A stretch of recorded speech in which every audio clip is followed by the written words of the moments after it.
You checked your phone 11 times in the last hour. You didn't decide to. Your hand just moved. Your thumb just knew where to go. Something older than you, older than your parents, older than the idea of a screen, reached up through your body and made that choice before you were even aware you were making it. You think you are driving your own life. You are not. Your ancestors are still in the driver's seat. And the strangest part is, you have never met them. Go back further than you are comfortable with. Not to your grandparents. Not to the pioneers or the pharaohs. Go back 200,000 years to a small group of humans on the plains of East Africa. Thin, hungry, watching the grass move. They did not have grocery stores. They did not have locks on their doors. They had each other, a fire, and a nervous system built entirely around one question. Is this safe? That question never left. It just changed clothes. It used to ask about lions in the grass. Now it asks about a red notification bubble. Same question, same fear, different grass. Here is the part that should unsettle you. Evolution does not delete old software. It builds new software on top of old software, and the old software still runs underneath, quietly, constantly, whether you want it to or not. Your brain has a name for this.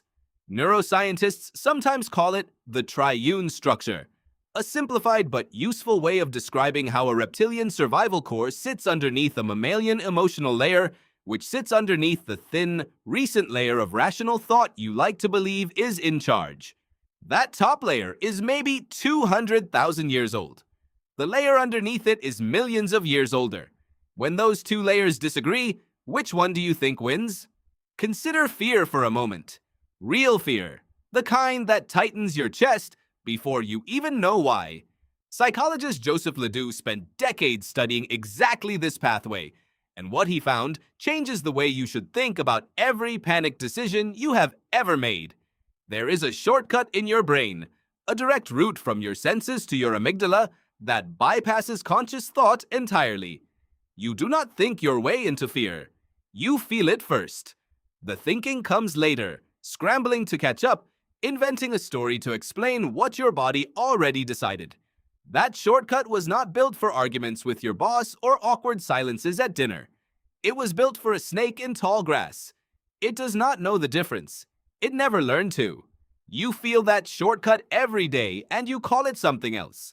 You call it anxiety before a presentation. You call it your stomach dropping when your phone buzzes at 11 at night. You call it the flush of heat when someone raises their voice near you. None of that is really about the presentation, or the phone, or the raised voice. It is a 200,000-year-old alarm system doing its job in a world it was never designed for. Is that frustrating? It should be. You are running ancient software on modern hardware and nobody sent you the update. Now think about why you crave belonging so violently. Why being excluded from a group chat can ruin your afternoon. Why rejection feels less like disappointment and more like actual pain. That is not a coincidence, and it is not weakness. Social psychologist Naomi Eisenberger ran a now-famous study where she placed people in a brain scanner and had them play a simple ball-tossing game, only to have the other players suddenly stop throwing to them. The exclusion was virtual. The players were not even real. But the brain activity that lit up was the same region that activates during physical injury. Social rejection and physical pain share a neural signature. Your body cannot fully tell the difference between a broken bone and a broken invitation. Why would evolution build something so seemingly excessive? Because for most of human history, exclusion from the group was not an inconvenience. It was a death sentence. A human alone on the savannah, 200,000 years ago, did not survive very long. No claws, no fangs, no thick fur. Just cooperation, and the fire, and the tribe. Being cast out meant facing predators alone, foraging alone, defending against rivals alone. The humans who felt agonizing pain at the thought of exclusion were the ones who worked hardest to stay included. They lived. They passed that wiring forward. You inherited their fear, wrapped now in the shape of unanswered texts and quiet group chats. Here is where it gets stranger. Your ancestors did not just shape your fear and your need to belong. They shaped what you find beautiful, what you crave to eat, even how you choose a mate.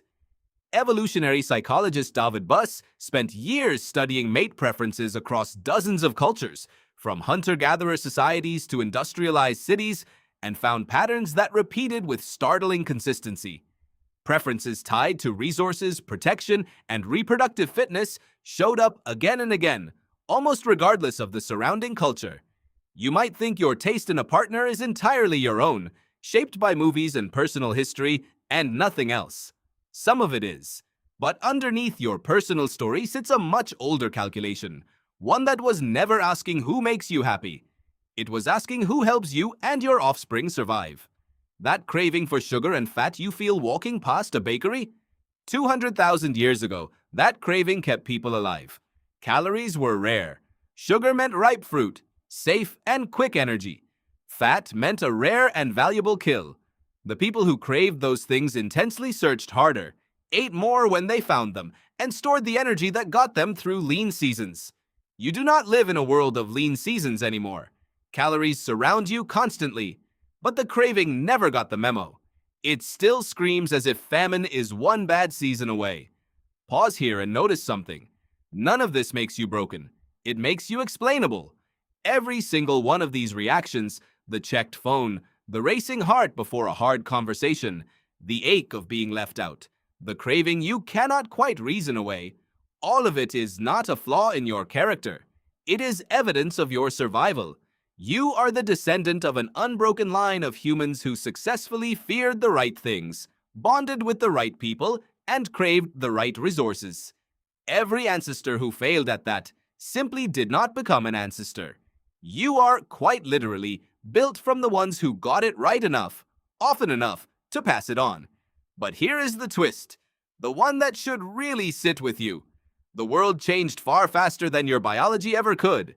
200,000 years is a long time by any personal measure. It is nothing by the measure of evolution. Genetically, you are still almost identical to the humans who lived in small bands, hunted with sharpened sticks, and slept under open sky. The device in your pocket did not exist for more than 99.9% of that timeline. Your ancestors built the wiring. The modern world built the wires that plug into it, and it did so in what amounts to a single evolutionary blink. You are not living in the environment your body was built for. You are living in an entirely different one, wearing an ancient nervous system like a costume that no longer fits the stage. This is why so much of what feels like a personal failing is actually a mismatch.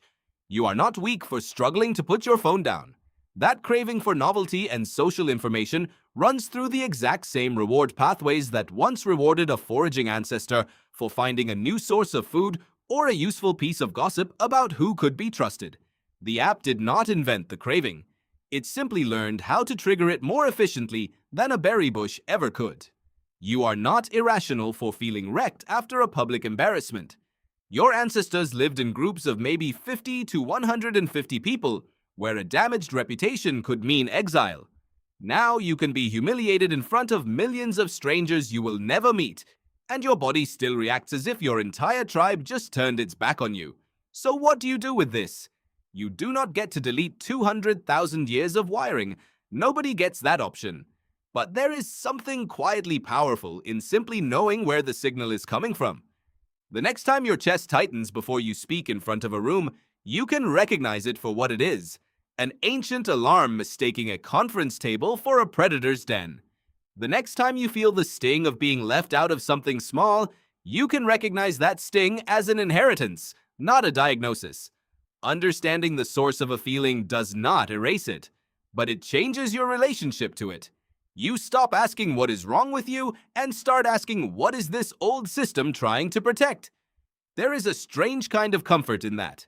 You are not a broken modern person failing to keep up with a complicated world. You are an extraordinarily well-adapted ancient organism doing exactly what it was built to do, just aimed at a world it never expected to find itself in. Your ancestors did not fail you. They gave you everything they had, tuned across hundreds of thousands of years, tested against real death, real hunger, real exclusion. The only mistake was that the world moved on without telling them. So the next time your hand drifts toward your phone without your permission, do not just notice the habit. Notice the ancestor behind it. Somewhere in that motion is a version of you from 200,000 years ago, still scanning the grass, still listening for the group, still hungry for whatever comes next. You did not choose that reflex.